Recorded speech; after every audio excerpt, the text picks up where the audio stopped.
두 번째 시간인데요.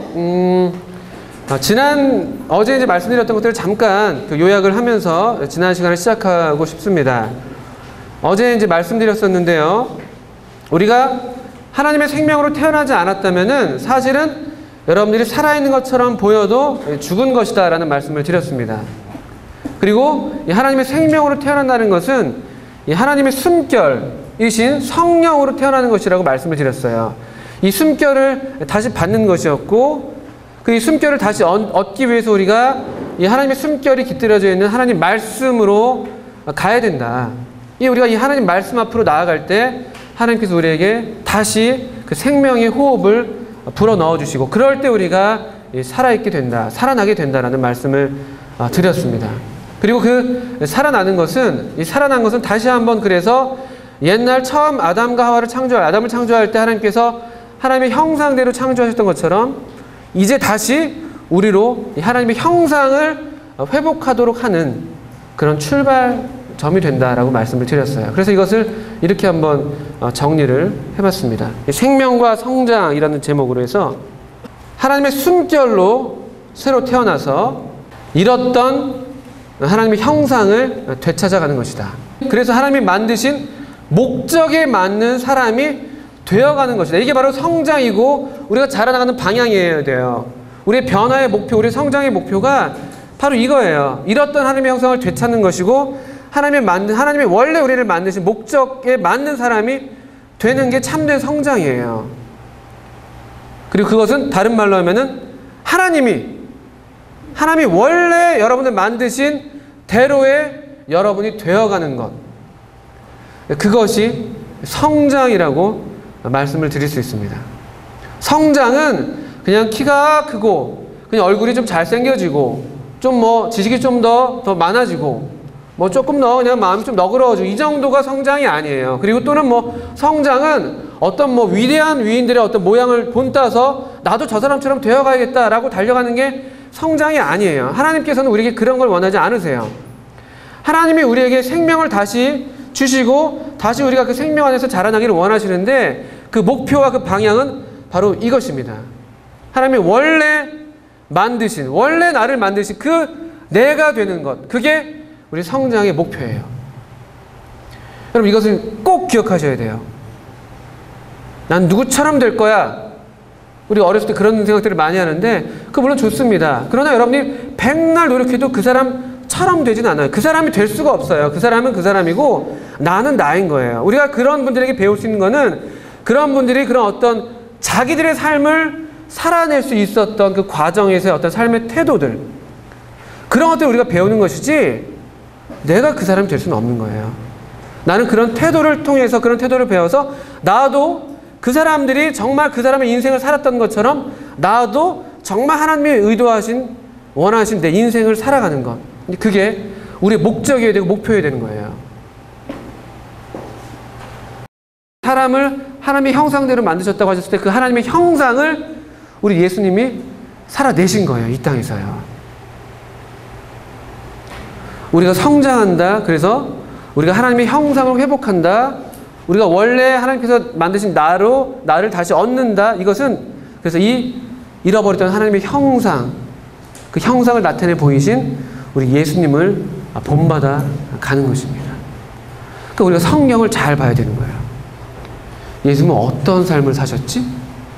예수님은 어떻게 사셨지? 그걸 봐야 되는 거예요. 예수님에게 나타나신 하나님의 형상은 어떤 형상이지? 그걸 보는 것입니다. 이걸 좀 염두에 두세요. 하나님의 형상. 하나님의 형상대로 되어간다는 것은 예수님의 형상을 우리가 본받아 가는 것입니다. 성경은 이것을 명확하게 말씀하고 있어요.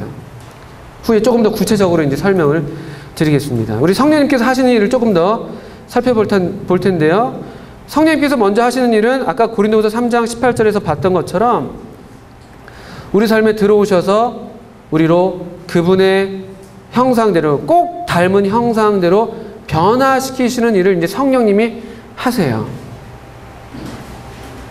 그리고 성령께서 하시는 일은 또 이렇습니다. 제가 이 말씀을 드리는 이유는 우리가 새로 태어난 이 하나님의 생명은 대단히 놀랍다는 것을 말씀을 드리는 거예요. 여러분 중에서 아직 이 생명을 얻지 못한 친구들이 있는데 이 생명에 대해서 여러분들이 정말 매력을 느낄 정도로 아주 놀라운 생명이에요.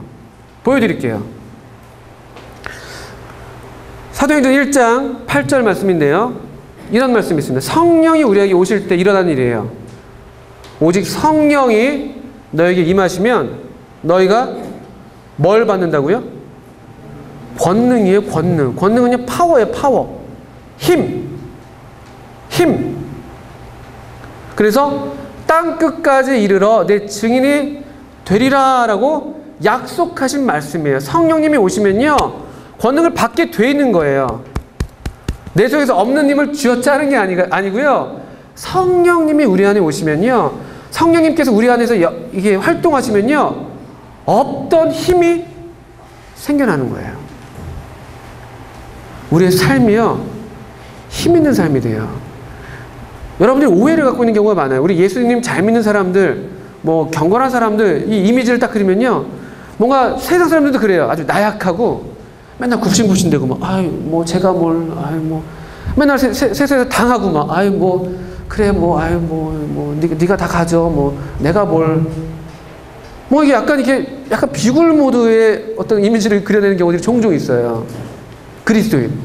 또 어쩌면 여러분 중에서도요. 내가 그리스도인이기 때문에 나는 세상에서 나는 그냥 약하고 그냥 힘없고 그래서 난 굽신대면서 사는 존재인가 봐.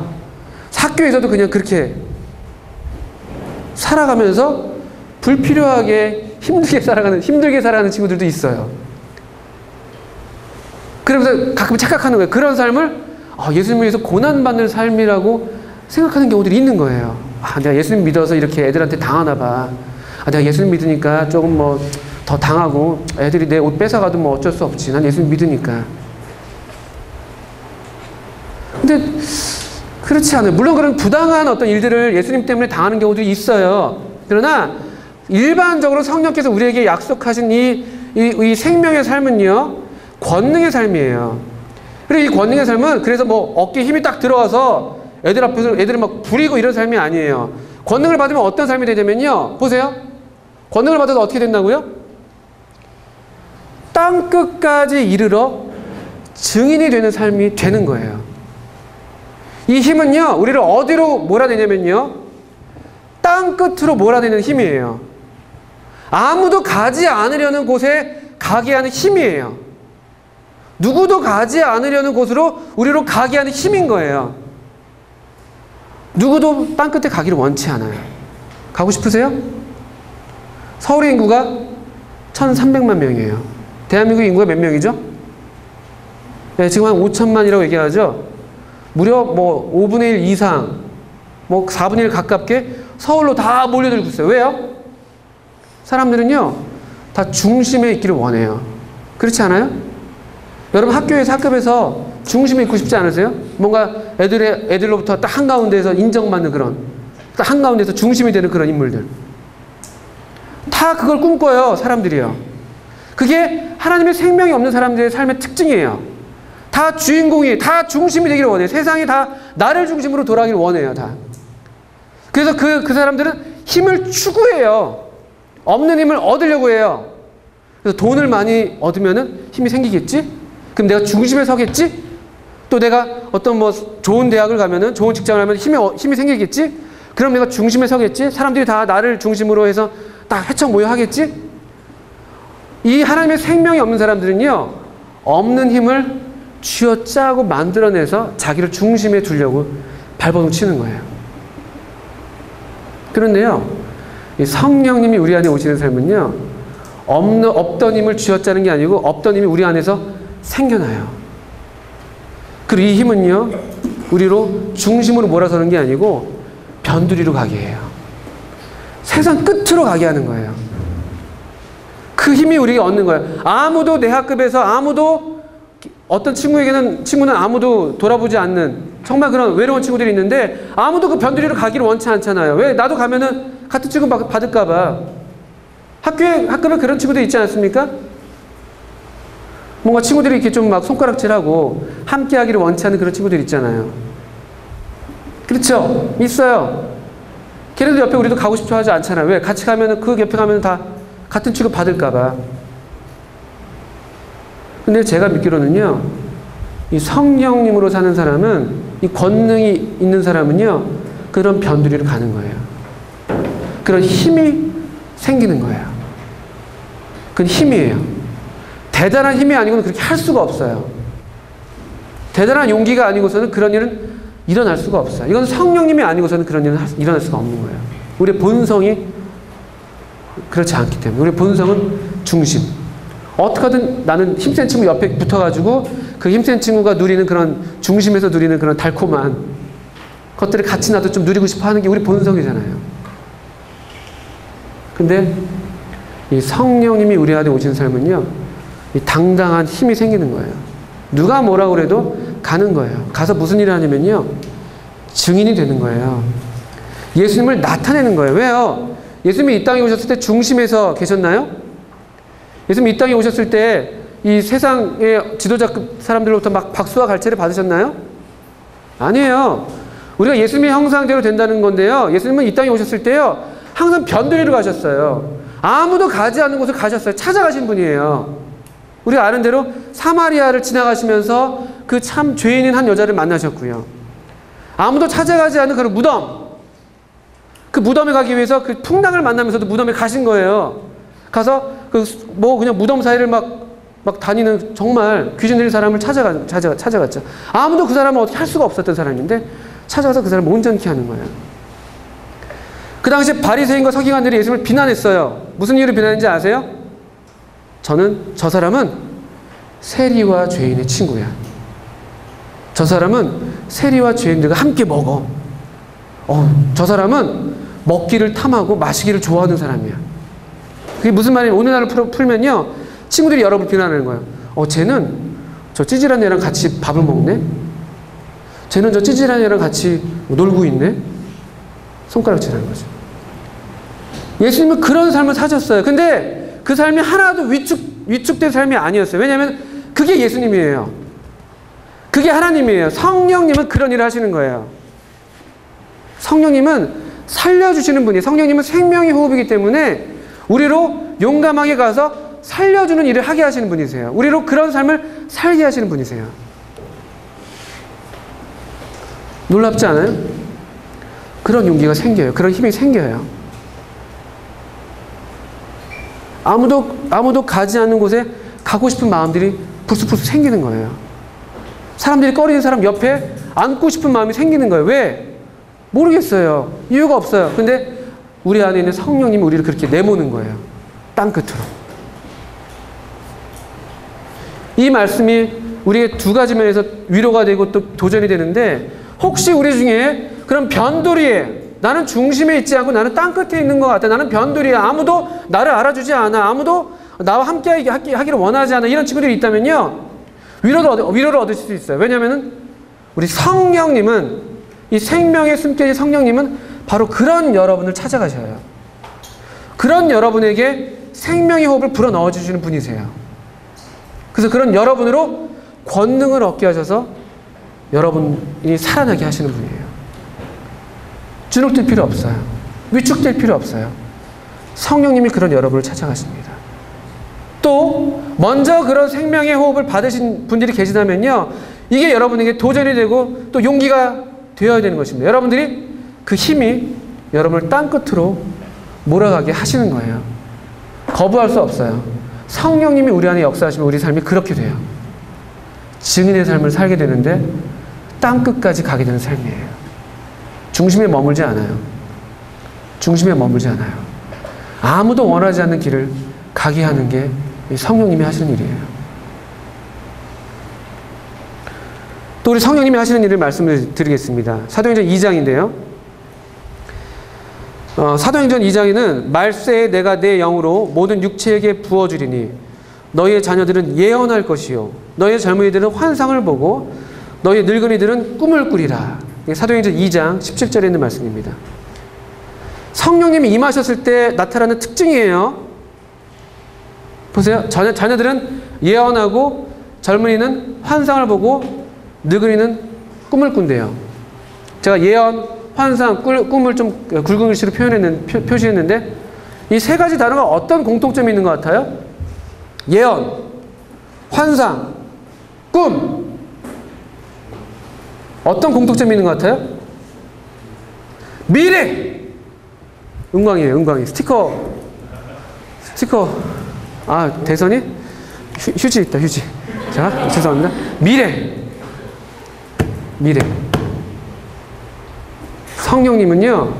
성령님이 오시면요, 우리로 이 현재에 그냥 안주하지 않게 하세요. 성령님은 우리에게 미래를 꿈꾸게 하시는 분이세요. 아무도 지금 우리 이 현실의 눈으로는 보지 못하는 것을 보게 하시는 분이세요. 미래에 대한 믿음의 말을 하게 하시는 거예요. 예언. 이 미래에 대한 믿음의 말을 하게 하세요. 내 자신의 미래에 대해서, 우리의 미래에 대해서 믿음의 말을 하게 하는 거예요. 지금 우리에게 일어나고 있는 일은 아니지만 장차 이 하나님의 생명이 어떻게 이 땅에 나타날 것을 기대하고 꿈꾸는 그런 그림을 그려냅니다. 환상을 보고요, 꿈을 꾸게 해요. 이건 생명이에요. 정상적인 생명은 꿈꿔요. 어릴 때 여러분들이 생명이 충만했죠?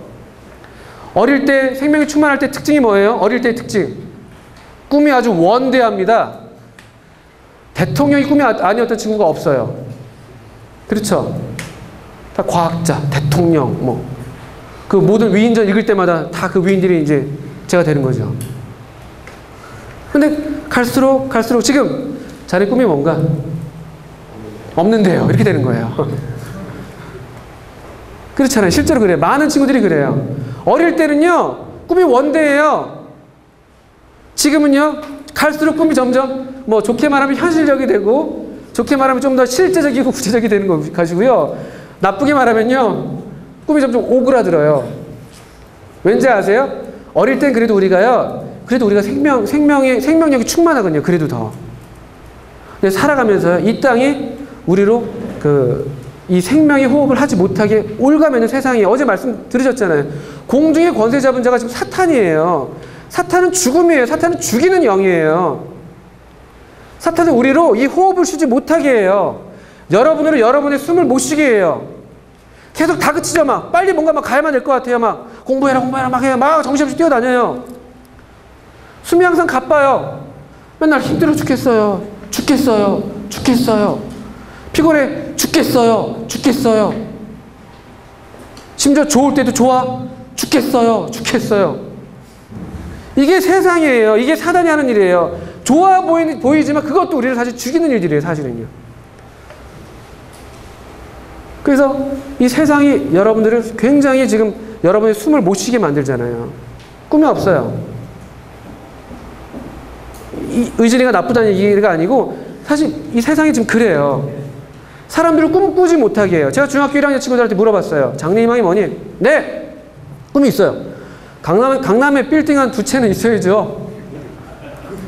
꿈이에요. 그리고 또 여자애들. 꿈이 뭐니?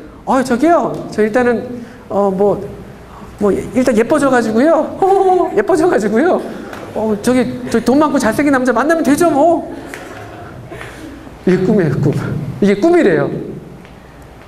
근데 이 성령께서 우리에게 주시는 꿈은요, 그런 꿈이 아니에요. 성령님 우리에게 주시는 꿈은요, 우리로 정말 우리의 숨을 쉬게 하는, 정말 내가 원하는 삶을 살게 하는 그런 꿈을 갖게 하는 거예요. 또 이게 정말 나만 사는 게 아니고요. 성령님은 살리시는 분이기 때문에 나도 살고 다른 사람도 살리는 그런 미래를 꿈꾸게 해요. 이 세상이 주는 꿈, 아까 그 중학교 1학년 저 천진난만한 남학생 여학생들의 꿈은요, 성령님에게 온 꿈이 아니죠. 자기만 사는 꿈이에요. 다른 사람에게 기생해서 잘생기고 돈 많은 남자에게 기생해가지고 자기도 좀 어떻게 빌부터 보려는 그런 꿈이지, 내 생명을 나눠주려는 꿈이 아니에요. 그건 하나님의 꿈이 아니에요.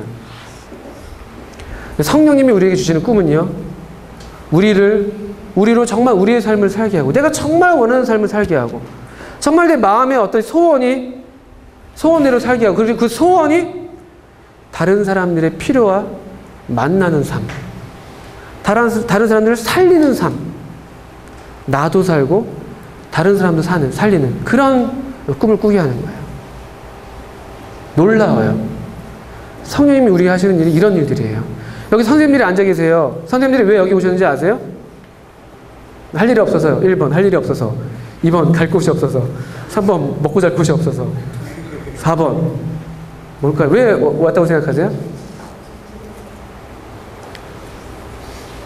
제가 믿기로는 선생님들이 여기 오시는 이유는요, 선생님들 마음속에 꿈이 생긴 거예요. 어떤 꿈이냐면요, 어떤 소원들이 생긴 거예요. 어떤 꿈과 소원이냐면요, 그 여러분이에요. 여러분을 살리고 싶다. 이 죽어가는 영혼을 살리고 싶다. 이런 꿈을 성령님이 주신 거예요. 그래서 여기 선생님들이 그런 꿈을 갖고 오신 거예요. 어떻게든 살려야 되지 않겠냐. 살려야 된다. 여러분들에 대한 기대를 갖고 있는 거예요. 우리에 대한 기대를 갖고 온 거예요. 성령님이 주시는 꿈들이, 저는 그렇게 믿어요. 제게도 그런 꿈을 주셨고, 여기 선생님들에게도 그런 꿈을 주셨고, 여러분들에게도 이제 이런 꿈들을 주시는 거예요. 정말 여러분 마음이 원하는 그런 삶, 그리고 그 삶을 삶으로써 다른 사람을 살려내는 그런 삶, 그런 미래를 그려내는 것이죠. 그래서 어제 여러분 그룹교제 안에 보게 되면은 노래 한 곡이 실려 있었어요. 그죠? 어떤 한 학교의 교가가 실려 있는데, 그 가사가 이렇습니다. 한번 봐보세요.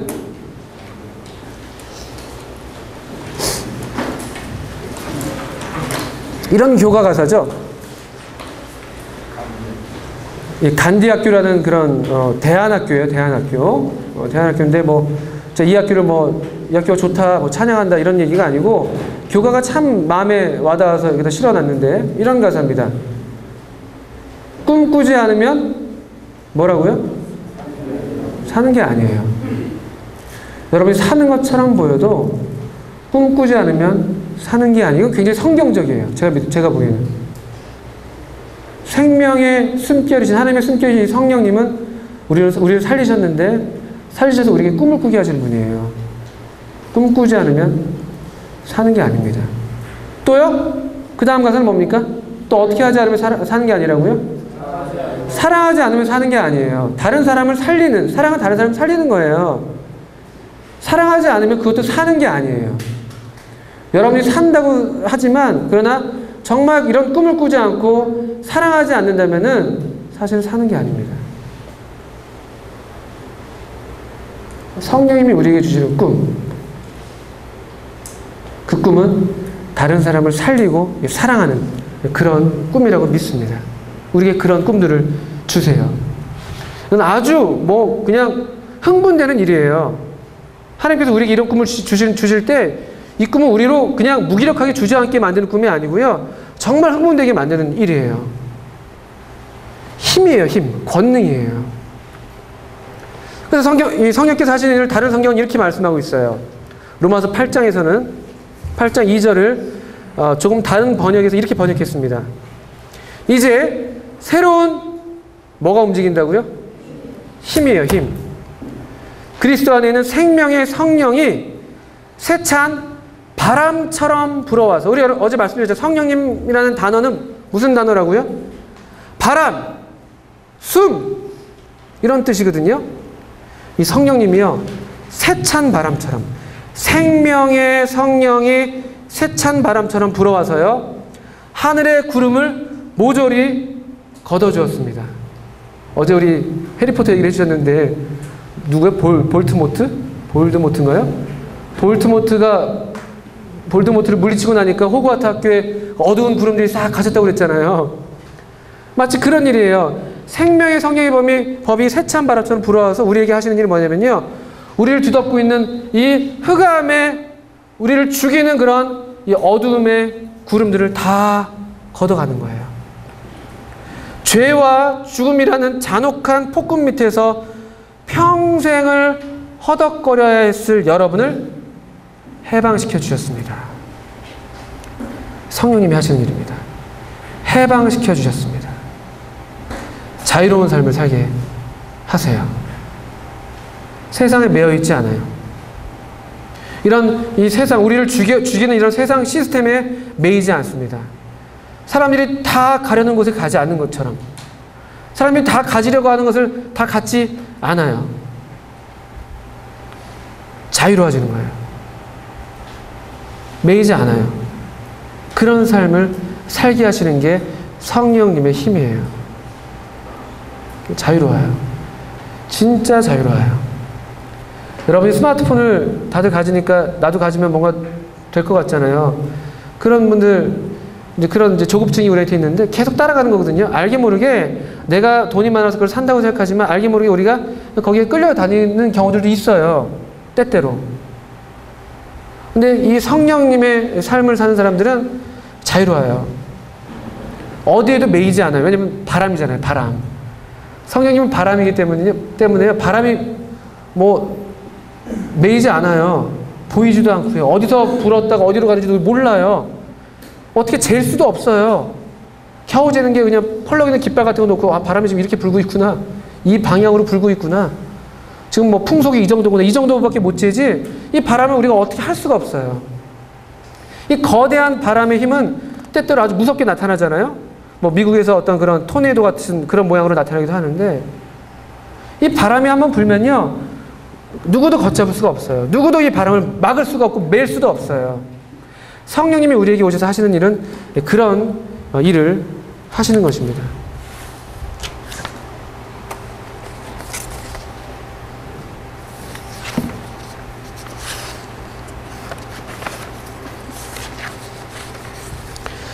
제가 언제 태국에 갔을 때가 있어요. 태국에 이제 코끼리 쇼가 유명하죠. 본 적 있어요? 코끼리? 동물원에서 본 적 있죠. 그죠? 그래서 이제 가서 코끼리 쇼를 직접 봤는데 대단해요. 여러분 코끼리가 그림을 그려요. 보신 적 있어요? 코끼리가 그림을 그리는데 저보다 훨씬 더 잘 그려요. 진짜 코끼리 아저씨는 코가 손이에요. 그래서 막 그림을 진짜 그려요. 막 수채화, 풍경화 막 그려요. 놀라워요. 그리고 자화상도 그려요. 자기 코끼리도 막 그려내요. 제가 이따 사진을 보여드릴 수 있는데 진짜 신기해요. 그리고 또 코끼리가 막 축구해요. 저도 축구 좀 좋아하고 축구 잘하는데 어제 보셨잖아요. 그죠? 제가 축구해가지고 어떤 하나 아이의 얼굴을 맞췄는데 잘하죠. 미안하다. 자, 근데 이제 코끼리가 막 와가지고 축구를 해서 골을 넣어요. 막 농구도 하고 막 박수를 쳐요. 와 대단하다. 와.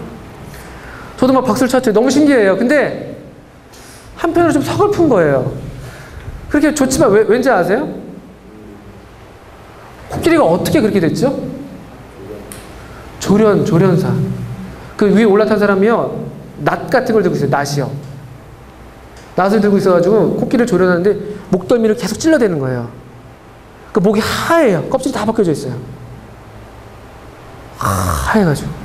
다 벗겨져 있어요. 어쨌든 조련을 해가지고 됐어요. 발에는요, 고랑이 매여 있어요. 고랑이 매여서 이제 조련을 받아서 그렇게 하는 건데, 사람들 박수를 치는데 제가 그 광경을 보는데, 여러분, 코끼리의 삶이 정말 그 삶인가요? 코끼리가 정말 그림을 그리면서 살아야 되는 존재예요? 코끼리가 축구를 해야 돼요? 코끼리가 농구를 해야 돼요? 코끼리 뭐 해야 돼요, 원래요? 그렇죠. 이제 코끼리 그냥 나가야 돼요. 들판에 나가서 그냥 풀 뜯어먹고 그냥 자기 마음대로 다니면 되는 거예요. 그림 못 그려도 돼요. 근데 사람들이 이 코끼리를 잡아다가 쇠고랑을 메고 계속 그냥 그 쇠꼬챙이로 계속 찍어대면서 조련해가지고 박수. 또 그걸 보는 사람들은 좋다고 막 박수치고 있는 거예요. 이게 세상의 모습이에요. 세상에서 좋아 보이는 모습들이 있잖아요. 사실은 그건요, 이 세상 임금이 사탄이 계속 조련한 거예요. 계속 막 고랑으로 이 사람을 묶어내가지고 계속 찔러대는 거죠, 막. 겉으로 볼 땐 좋아 보이는 거예요, 막. 사실 그러나 사람의 삶은 그런 삶이 아닌데, 사실 사람은 하나님의 형상으로 정말 자유롭게 우리를 사는 그런 삶이어야 되는데, 그렇게 안 된 거죠. 이 성령님은 우리에게 그런 자유로운 삶을 주시는 것입니다. 저는 믿어요. 그리고 조금씩 경험하고 있는 거예요. 여러분들도 경험할 수 있고 또 경험해 나가고 있다고 제가 믿는 것이에요. 아무도 이 생명을 막을 수가 없어요. 맬 수가 없어요. 이것은 세찬 바람이기 때문에 이 힘은 대단히 강력하기 때문에 이 쇠고랑을 우리를 묶으려고 해도 확 그냥 풀어내는 그런 힘이에요. 아무도 우리를 올가맬 수가 없는 것입니다.